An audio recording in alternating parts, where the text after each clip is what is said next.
So, for those of you who don't know who I am, I'm the Belgian League with the Buzz at BuzzWorthy Radio. I am sitting here with the guys from Helmz Edge after how long it's been since we've been trying to do this? 2 years? probably about 2 years. And these guys, please introduce yourselves. I'm John Rullo. And I'm Peter Kamenakis. Switch it. I'm Pete Kamenakis. John Rullo. Charlie Boucher. Verdeccho. These guys are probably one of the best South Jersey cover bands that I've absolutely ever heard. And not just cover stuff that they do. They also have performed original stuff. You actually unveiled 3 new songs at Legendary Dobbs on South Street in Philly last weekend. Very, very, very proud of you guys. How did you guys form? How did you guys get together? I'm going to leave that to them. All right. Well, I was the new guy. a few years ago, we started a band. Consisted of different members that you see here now. We were called Latitude 39, and I guess we were probably together. I don't know. I guess about a year till that fell apart. We had issues with the drummer, so we were in search for. Everybody's got issues with this drum. I have issues with myself. Anyway, sorry. Yeah, so we were in search for different members, and Tommy came to mind right away, and I said, we need to get a hold of Tommy. Tommy was on board with it, and then we ended up losing the. Who went next? Dominic, my brother. Okay. Sorry, we love you, man. He had to go, and then that's how we got Charlie. And then the bass player took a shit on us, and that's how we got Pete. That's how we got Pete. Wait. I gotta add to that story though. So I'm at home and Tom's scrolling through his phone, and he's like, "Oh yeah, Pete." So he calls me, and I didn't realize I did this. He goes, "You want to play in a band?" And I go, "With you?" And he took it the wrong way. He thought I was like, "I don't want to play with you." And I thought like, "Holy crap, I get to play with Tommy?" Yeah, I'm in. Yeah. I thought you were offended. No, you did, didn't you? I was like, never mind, bye.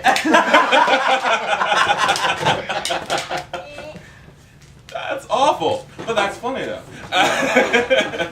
And I love Misery, by the way. Misery, the new song that you guys did, that's very good. The process behind that.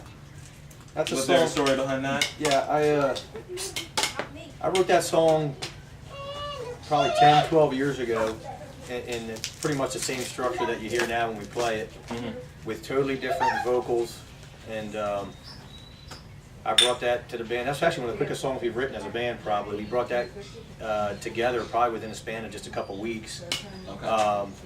John and Tom immediately started vibing off the guitar riff I was playing. Pete came in and does what he does best, which is just color my guitar parts so wonderfully. And what I do when I bring a song to the band typically is I hide the original version, so I don't want to pollute John's brain from what the melody I had in mind was. And like John always does, he takes something that I had, and he still hasn't heard the original version, so I'm embarrassed to play it for him because it's so much better. I would like to hear it. But no, that's a song I wrote about the struggles of making it in music, and how as I got older I felt that the dream was getting further and further away, and so that's I wrote it in a very kind of sad key, and I let John know that's what I was thinking. B minor. And he took those words to a different level, and everything that the band brought to that, from the drum beat to the bass line to the vocals to this neat little harmony thing we do during the middle part with Tom and with Pete and John. I'm really proud of where that song's turned out to be. I can't wait to get in the studio and actually put that one to disc. Because, like I said, it's really neat when you have something that's in the back of your brain for over a decade, and it takes guys like these guys sitting next to me here to finally bring it to fruition. It's really proud moment. So You have a similar story about that too with the Away, which is actually one of my favorite songs on the disc. And you wrote that originally with BJ Griffith, right? Oh yeah, actually my cousin Mark, who was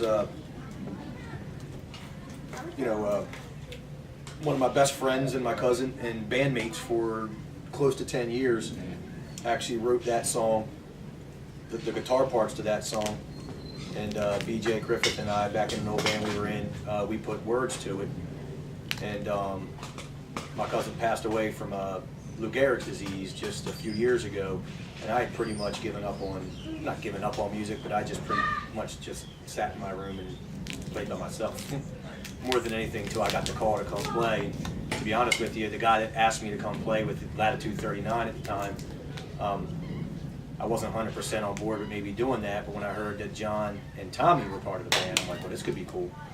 So I said, let me just give it a try. But when we were kicking around songs originally, I knew that the song in its original structure wasn't quite Helmz Edge edgy enough. It was a little more Pearl Jammy in its original version. So Tom and I spent an afternoon once heavying it up a little bit, making it a little more thick. And then John made a couple vocal changes, which again took the song, made actually a key chord change to that song that took the chorus to another level. And Pete's bass, probably one of my favorite bass lines, Pete's laid it on a song, when we get to the chorus of that song, he does. And again, that song means a lot to me personally, and to people in my family and to my friends. And it was a perfect example of how music can be healing. You know? And I think that really opened the floodgates for us creatively to say nothing's off the table in this band, because that was the first semi-slow song we had written. Right. And as you saw at Dobbs, we've really ripped the lid off. We even got beatboxing in the song now. So we don't hold back from anything at this point. Yes, you did. You did beatbox. You finally brought that to the forefront. Yeah, why not? That's Johnny Boy right here. Right. Not that you haven't beatboxed before, but you now have. It's official. You now have It's it. official. It is now official. It is How? Whose idea was that to finally put that into fruition now? Yours? Now, Yours? this is what happened. When we were coming up with the idea for the song, Okay. I was telling Tom, I told Tom, I said, you know what, Tom, why don't you try this beat? And that's how I came across That's with how it. Wait, do it. Do it. I told him, Yeah. try this beat. You know? Okay. I don't know who exactly it was that said, you know what, Do it. we should put that in the song. That's how we should start the song off. You know, because it always seems like we're always trying. I don't want to use the word struggle, but we don't want to sound the same every song. Start off a song the same way, you know, by fading it in and then full blast or something like that. So it definitely was a change of pace for what we had been doing up to this point. We were very conscientious of a couple songs on the first CD even. We have very versatile musicians in this band with crazy backgrounds, and we're all influenced by different types of music, but we were really scared to toe that line of the stigma of rap rock, and then we just said screw it. It's in our background. Again, I would never consider us a rap rock band by any stretch of imagination, Right. but if we can infuse elements of hip hop or rap into our music to give it an original spin, we're going to do it, and the feedback on that song's been great. I mean, it really has been. But that's a pretty cool example of how the musicianship in this band, from to be able to get musical ideas out, a lot of times it's with our mouths. Hey, try this. Hey, Tom, what do you think of this? Do something. Do that thing and do it with your feet again, Tom. Or whatever. And it's almost like we kind of have that unique chemistry. And being in bands for a couple decades now, it's very rare to get guys in a room that can communicate that way and get from point A to point B pretty quick. So that's pretty cool. How did you guys finally decide to go ahead and want to do cover songs, since I know you guys have done, not cover songs, original songs, since you guys have done cover songs for so long? Whose idea was it to finally go ahead and I branch think out all to do? four of us agreed on that one. It's always been our. Yeah. That's always been your It's goal? always Always been the path that we wanted to go. Yeah. Cover songs basically just get us to that level. It helps us out money wise, getting more fans. Right. People want to be able to, you go out and play somewhere, people want to be able to sing along with you, to enjoy themselves. You come out playing, you just come out playing just originals and people don't know them, you kind of lose the crowd. It's a really weird area, Jersey, and the whole Philadelphia area, really. It's kind of flipped backwards. It's a real struggle for original bands to make it around here because bars don't pay you to play, typically. Right. It's a really tough situation. So we looked at covers as a way to build a local following that we could introduce our original songs to. and it's worked out pretty well so far. We're obviously, as you know, we've been really trending away from the covers towards the all original shows. We'll probably do the occasional cover gig locally, just for fun and to bring some people in and help fund our recordings. To be honest with you, because again we do these shows original wise. It's tough to make a buck that way, but yeah. We were talking earlier before the rest of the guys got here about how often you stay in that studio writing songs and recording. Like what goes down in there? Like explain to somebody who We can't really tell doesn't. you what happens behind that door. Now. You gotta explain to somebody who has no idea what goes on behind the scenes as far as music goes. Well, I The gotta- process of how you guys come up with rhythms and music, the stylings, all of that stuff. Well, all right. Let's just make it very simple. Most of the time, Charlie goes, "Hey, I got this idea," and we work on it. Or John with his beatbox, or me with my riff for Bleed. But the coolest thing is, in between, let's say we're tightening up a cover song, Charlie will just play this riff, and most of us aren't paying attention except for Tommy, and Tommy goes, wait, play that again. And the next thing you know, we have a song coming out of it. And it happened, we call it organic. If something's organic, it's like, next thing you know, the song is done. I throw out riff like fishing lures. Yeah. Subliminally. I just, between songs or just goofing around, I'll say, it may seem like I'm doing it off the cuff, but I have a purpose to almost everything I do. So I'll throw it out there, and if nobody even turns their head, I know I put that one back in the library. And next practice, I might throw something else out there. Then every once in a while, and typically it is Tommy, he'll say, play that again. Yeah. Play that again, do it again. Yeah, with Misery, John was like, John said, what is that? Do that again. I'm vibing Well, off I think that. actually me and Tom were both. Yeah, both. Yeah, we just both kinda jumped like- on that. Tom's Yeah. like our gut check guy. He's like, wait, I heard a good riff, and then we go from there. But especially that last one Charlie did, which was like that speed metal one. Yeah. We were all loving it, but we couldn't do anything with it at the time. But I'm sure that's going to come back to fruition. I'm a very, admittedly, control freak sometimes, No. What I really like about them. I kind of thought that was Tommy's ground, not yours, really. That's their I think side. we share it. We're the open guys And, over here. Our first batch of songs, a lot of them were, because we were working on the cover so hard, Tom and I would get together on our own on a Sunday evening or a Saturday afternoon and just jam on some originals, tape them on the little iPhone and send them to John and Pete and say, what do you guys think?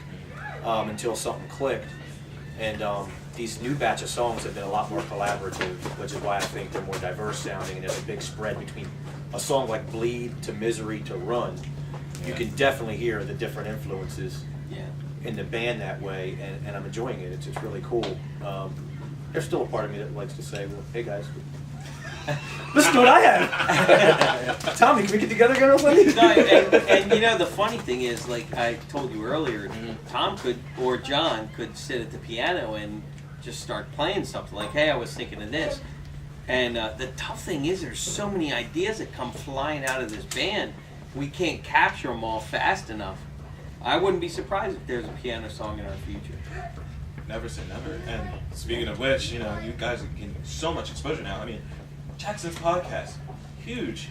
Yeah, we kind of dug that. That was definitely awesome. Well, Tommy made a decision he was going to drive right to the studios and say, screw this stuff, And just you and John that day, right? Yeah, we road tripped. Yeah, those guys are great. And stopped at Dobbs. Yeah. And stop the Dobbs. So Tom decided let's try and cut some corners here, and just dropped our CD off, confident enough that somebody there would kind of dig it. And it wasn't even a couple weeks probably, not even before we were the podcast artist of the week. And we blew away the competition. Yeah, our song had more hits to that podcast than anybody in the previous 12 months. That was in the archives there. So that made us feel pretty good about maybe people really do like this music, and it's not just our friends and family and people who have seen us play for a year. Yeah. And I think that was a big springboard into the Dobbs show of confidence, knowing that, hey, we got good songs. I think we're going to be okay.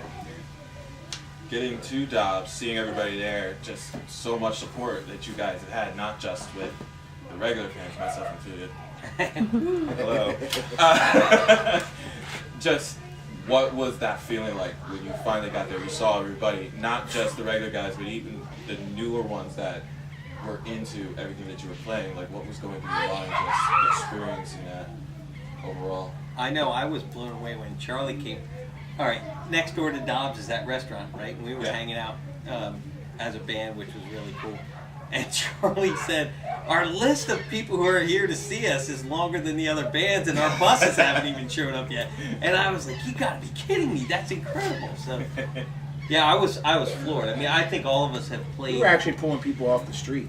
People were coming past. I distinctly remember this one couple. They were like, "What's going on here?" And I said, "Just come in, pay the $10 cover charge, and tell them that you're here to see Helmz I saw you Edge." do that. I did see you do that. I sure did. I did.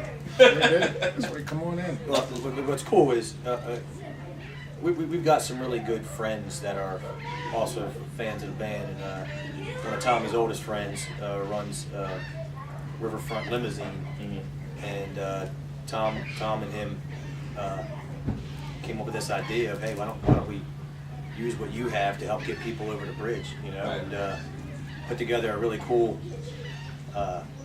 party bus package. Yeah. And we It was good. almost, yeah, you were on the bus. Oh, yeah, you I know. was on the bus. And apparently that was a grand slam, because every single person, I'll tell you what was really cool was sitting there with some of the other guys from the other bands, and you could hear the bus coming around the corner. Yeah, oh my God. And, Wow. for those of you who don't know, in South Street in Philly is not exactly, you know, a little tiny little, you know, alleyway. It's a city street, and to see two school buses pull up with a bunch of people piling out, yelling Helmz Edge was really cool. Hanging out the windows. Oh yeah, that was great. the best feeling I think since this band started. But again, there are things that don't happen without the friends that we have and the connection we make, and everybody from, like I said, you know, everybody's chipping in to do their part to try and get our band perpetually moving forward at any rate. Small steps, big steps, baby steps, doesn't matter, just get moving. What do you have to say to the fans right now, for everybody that has supported you, adding on to what Charlie just said, what do you have to say, all of you guys, what do you have to say to everybody who has supported you since day one? Please send me a check. No, I would say thank you very much. Thank you for coming out. Thank you for rocking out. And I think John's going to agree with me. Thank you very much for singing John's lyrics. That is the coolest thing when I'm playing and you're singing along with John. That's the coolest thing I could ever Yeah, ask for. it is humbling, man, to look out and see people singing lyrics. It's just, it still hasn't registered to me. You know, I mean, it's weird, but yeah, I want to just like, you know, adding on to Pete, I want to thank everybody who supports us.